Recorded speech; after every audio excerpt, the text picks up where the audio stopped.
Surely goodness and mercy shall follow me. Psalms chapter 23 verse 6. It says, surely goodness and mercy shall follow me all the days of my life, and I will dwell in the house of the Lord forever. Now, to many of us, this has always been a memory verse or a last minute prayer and declaration that we always use to close the service with. But today, let me show you something in this verse. The verse begins by saying, surely. This is a term of assurance and confidence. So, someone stands with an assurance and confidence that goodness and mercy shall follow him all the days that he lives on this earth. Now, my problem is not goodness and mercy following him. My problem is, when will this goodness and mercy catch up with him? You see, when something is following you all the days of your life, it means it will only get to you on the day you stop or wait for it to reach you. And if it is all the days of your life, then it means it is on the day you die. That is when you stop. So, many people, unfortunately, all the days of their lives, they have been running.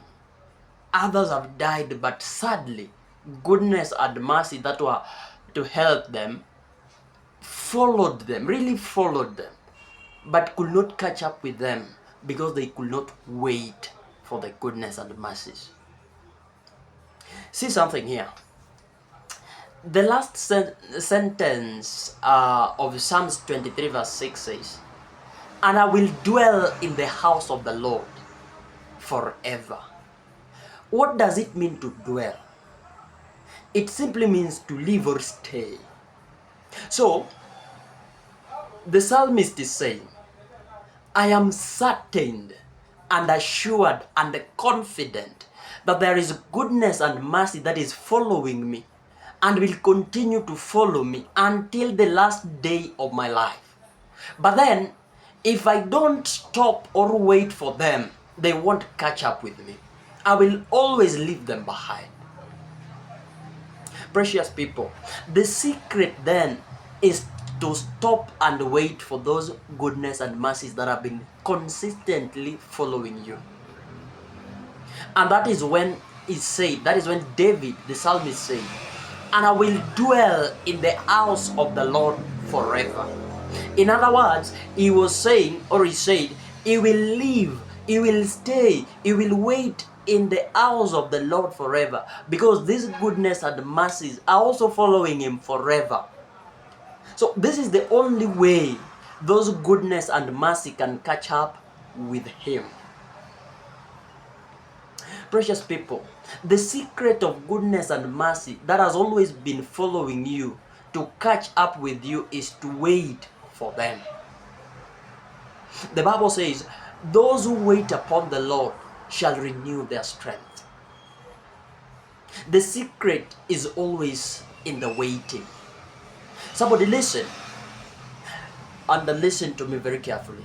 There are goodness and mercies that have always been designed to follow you all the days of your life. But you will never experience and get hold of them until you dwell or wait for them. You will only wait for them in the presence of the Lord. There is no any other way out.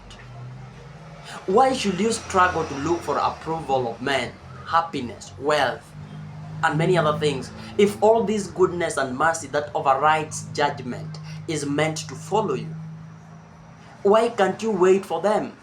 Imagine goodness and mercies have been wondering how they can get to you. Juu unapeleka syllabus ya maisha mbio sana. Wanashindwa, hii haraka ni ya nini? Why the hurry? It is easier to wait than to search. Lord, thank you.